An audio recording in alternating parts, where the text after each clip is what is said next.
This is Anupama Iyer, and this is my Unit 3.1 redo video.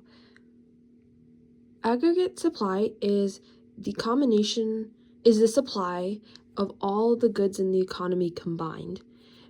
The aggregate supply curve is upward sloping because as the price increases, the incentive for sellers to produce more also increases, so quantity increases.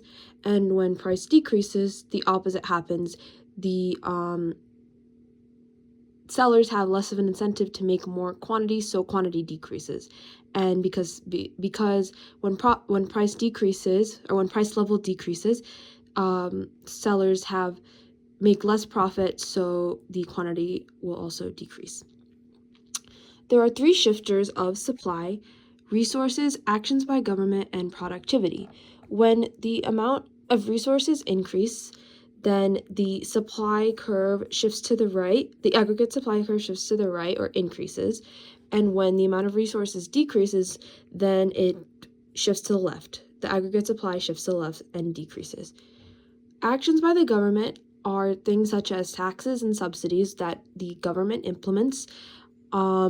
So, for example, if the government implements taxes, that'll shift the aggregate supply curve to the left. It'll decrease the supply. If the government implements subsidies, it will it'll increase the aggregate supply, so the aggregate supply curve will shift to the right, because that'll help. Productivity also influences the aggregate supply. An increase in productivity leads to an increase in aggregate supply, and a decrease in productivity leads to a decrease in aggregate supply.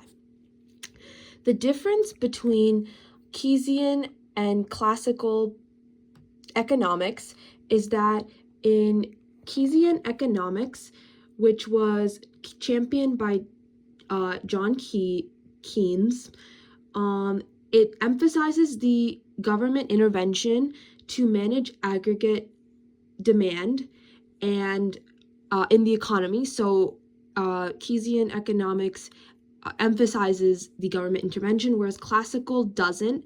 It believes in more of a free market idea and with minimum government intervention, and it believes that the economy is self-regulating and that it'll shift back to equilibrium on its own without government intervention. So that's the difference. And sticky wages is the idea that wages are sticky, which basically is that in a recession, workers are not willing to take pay cuts, so the government has to solve the problem, and the wages won't immediately decrease. It'll take time for them to decrease. It's not like it's an immediate change, so that's why wages are considered sticky in that situation. Aggregate demand is the combination of all of the demand of all of the different goods in a market all combined. That's the aggregate demand. And the reason why it's downward sloping, there's three reasons. There's the real wealth effect, the interest rate effect, and the exchange rate effect.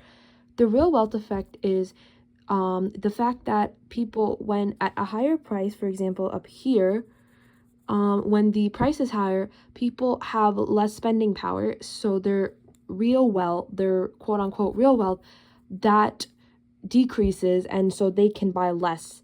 Whereas which is very similar to just a regular demand curve. And when prices are lower, though, like down here, people have more spending power. They have more they are able to spend more, so that's why then they buy more stuff. So as the price level decreases, then the quantity will increase. And as the price level increases, the quantity will decrease because people can buy less and less when the price level increases more and more. The interest rate effect is that when the price level is really high, people spend less, but they also save less, which means that the quantity will also be less. Whereas at that point, interest rates are higher too. Whereas down here, the people will, where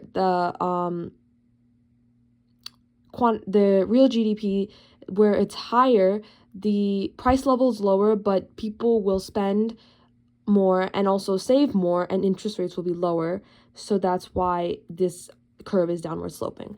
The third reason is because of the exchange rate effect, which basically is that when the price, for example, in one country like the US, when the price of goods are higher, the price level of goods are higher, other countries won't want to buy as much from the US, for example. They'll buy from other countries. So then the quantity that's bought will decrease. That's why.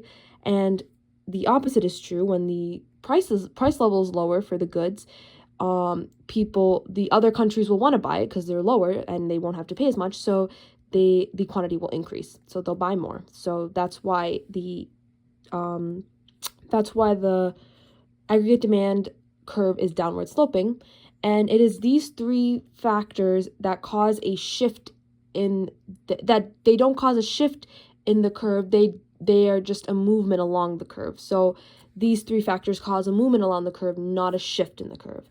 The shifts in the curve are caused by these four factors: consumer spending, investment spending, government spending, and net exports. When consumer spending increases, the aggregate demand shifts to the right, and the price level increases, such as when consumers spend more, when they have more purchasing power, when they can spend more, the demand increases, people buy more stuff. And the opposite is true. When consumer spending decreases, when people spend less, the demand is less, people demand less, people buy less things, so it shifts to the left. Investment spending works the same way. When investment spending increases, so does the aggregate demand, and when it decreases, so does the aggregate demand. Government spending is also the same. When it increases, that causes an increase in aggregate demand. When government spending decreases, that causes a decrease in aggregate demand. And net exports is the fourth cause of a shift in the aggregate demand curve, causing it to either increase or decrease. More net exports increase, less net exports decreases, because if there's less net exports, there's less demand, there's less quantity that other countries are buying, so that's a decrease, or that would cause a decrease.